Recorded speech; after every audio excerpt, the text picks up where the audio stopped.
Right, everybody, this is the Baseball Head, the amazing, spectacular, terrific, the great one, the People's Champion, your host, Hud, and welcome back to the Baseball Head 2. Hope you like this video and hit that subscribe button. Speaking of which, I have a channel called The Prospect Hub where I talk about Mets prospects. Please go in the description of this video and go into the link and subscribe. As I record this video, the channel only needs 50 subscribers. Once I get this channel subbed, I will never bother you about subbing to another channel other than the video in which you're watching on whatever I'm on. So here we're going to give you a whole bunch of rumors, some more rumors as you love to hear from me. I find on the internet. This is from USAToday.com. Headline: latest MLB rumors on Josh Hader, Shota Imanaga, and more free agent and trade updates. It's been quiet on the MLB free agency front as of late. Ever since the LA Dodgers spent the baseball world into a tizzy with the acquisitions of the two dandies and their two purse puppies, Shohei Ohtani and Yoshinobu Yamamoto, biggest free agents remaining have stagnated. Nobody is making a move. Frozen. Until then, all we can rely on is rumors, speculation, and news from the experts. With names like Cody Bellinger, Blake Snell, Sheld, Josh Hader, and Matt Chapman still available, there's plenty to be excited about if you're a fan of a large market team. Here are the latest rumors surrounding some of the biggest free agents and potential trades. Blake Snell likes the Yankees. Oh, I hope he goes there. There's a lot to like about a guy who has notched 2 Cy Young awards in a 5-year span.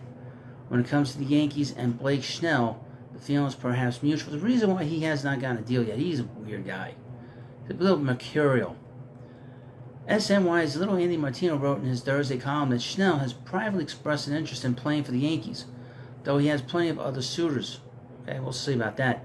Shota Imanaga could draw more than $100 million. I think we've heard that. Yamamoto was the biggest name from Japan this winter, and since he has signed, all that attention has shifted to Shota Imanaga. The left-handed pitcher was a big reason for Japan's World Baseball Classic Championship a year ago, but is known to pitch more to contact than strike people out. While he has had flashes of strikeout potential, he has a career 9.4 Ks per 9 innings right now, which might be a little low for someone that could command over $100 million. Yankees not interested in Imanaga.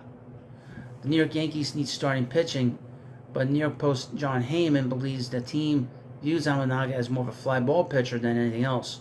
Such a pitcher would struggle to succeed in Yankee Stadium. Well, yeah, it's like 100 feet from the infield. Instead, Heyman believes the Giants, Red Sox, and Cubs will have the most interest in Imanaga. Dodgers, Rangers are favorites for Josh Hader. I've heard that. MLB Network insider John Morosi reports that the Dodgers are interested in signing Josh Hader. A 5-time All-Star has been spectacular, aside from a horrendous second half of 2022. While his velocity has decreased over the past few years, he remains an elite closer with strikeout potential out the wazoo. Now, I would mention, he would be a good fit for the Yankees. Why the Yankees are not being rumored for him, I don't understand it. Dylan Cease, Jesus Luzardo are the most likely pitchers to be traded. Even though the free agent market is still loaded, several teams may be interested in snagging one of the arms available via trade. The two biggest names being thrown around are White Sox right-handed Dylan Cease, which I'll talk about later in the video, and Marlins lefty Jesus Luzardo. Interesting. Very interesting. From the Bleacher Report, MLB trade rumors: White Sox Dylan Cease still likely be dealt this offseason. Teams have needed some starting pitching this winter could potentially turn to Chicago White Sox star Dylan Cease. Cease has been included in a number of trade rumors since the end of the 23 campaign, and the White Sox are still likely to move him this offseason, according to ESPN's Jeff Paulson. After finishing the 23 campaign with a 61-101 record and missing the playoffs for the second consecutive season, the White Sox cleaned house. For Executive Vice President Ken Williams and General Manager Rick Hahn ahead of a major rebuild. Moving Cease, one of the club's best pitchers, has been expected as the return in a package. The veteran could accelerate the rebuild. However, it's not just Cease that's on the chopping block, okay? White Sox general manager Chris Getz told reporters in November the team was open and willing to listen to offers for any player. I made it very clear that the White Sox are willing to listen in on any of our players. Cease has 2 more years of arbitration eligibility before hitting the open market in 2026. Interesting. The Baltimore Orioles, Cincinnati Reds, New York Yankees, San Francisco Giants, Atlanta Braves, and Texas Rangers have been mentioned as potential destinations for Cease. However, the Braves might be ruled out of the sweepstakes after acquiring the ancient Chris Sale from the Boston Red Sox. The Reds might also be ruled out after President of Baseball Operations Nick Kroll told reporters this week that he doesn't see any major moves on the way entering spring training. Interesting. And finally in this video, let's talk about the New York Giants, the San Francisco Giants. MLB rumors. Teams expect the Giants to sign top-end free agent after Ohtani Yamamoto pursuits.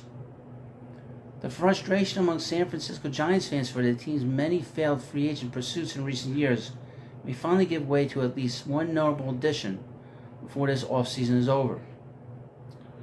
ESPN's Jeff Passan, opposing teams are expecting the Giants to sign at least one top-end player from the Big Four Scott Boras clients still on the market. That includes Cody Bellinger, Jordan Montgomery, Blake Snell, and Matt Chapman. I would mention, this is not a great free agent class. This is a rather weak free agent class. Let the buyer beware. And other than Ohtani and Yamamoto, let the buyer beware.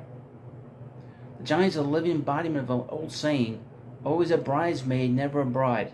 In the past 13 months, they have engaged in serious talks with Aaron Judge, Carlos Correa, Shohei Ohtani, and Yoshinobu Yamamoto. They were also trying to get Bryce Harper, too. They came out of those talks with nothing to show for it. Correa was willing to walk down the aisle with the Giants when he agreed to a 13-year, $350 million deal. But the deal fell apart when the team expressed concerns with his physical. Yeah, he failed it because he got a bad foot. If there's any consolation for the Giants, the New York Mets also pulled out of their 12-year, $315 million contract with Correa for the same reason. Supposedly, the rumor was the Mets sought 72 different opinions on Correa's foot. There was hope that this offseason would be different, especially since they were willing to meet Ohtani on his terms. Giants President of Baseball Operations Farhan Zaidi told reporters their offer to the 2-time AL MVP was very comparable, if not identical, in terms of dollars and deferrals to what he received in the Dodgers. But they lost out on the best player in MLB to their biggest rival. They are hated rivals. They hate each other. The Dodgers also beat the Giants for Yamamoto, whose agent said he would have signed with the Giants if Los Angeles wasn't interested. I didn't know that part. That's not exactly a compliment to the Giants, but at least they were able to stay in the running for a while. They did sign KBO star Jung-Ho Lee to a 6-year, $113 million deal, and the richest free agent contract given out by the team since signing Johnny Cueto for $130 in 2016. That's interesting. I tell you, the Giants have been trying to get a big star there for a long time, really since Barry Bonds retired. But they did have players, and they won a World Series. But they've worked very hard to get somebody to fill in and be a centerpiece for them, and they have not been able to get that. And since Buster Posey retired a couple of years ago, they're going to struggle to find somebody. Well, let me know what you think about this video. Of course, please subscribe to Baseball at 2, and I'll see you later.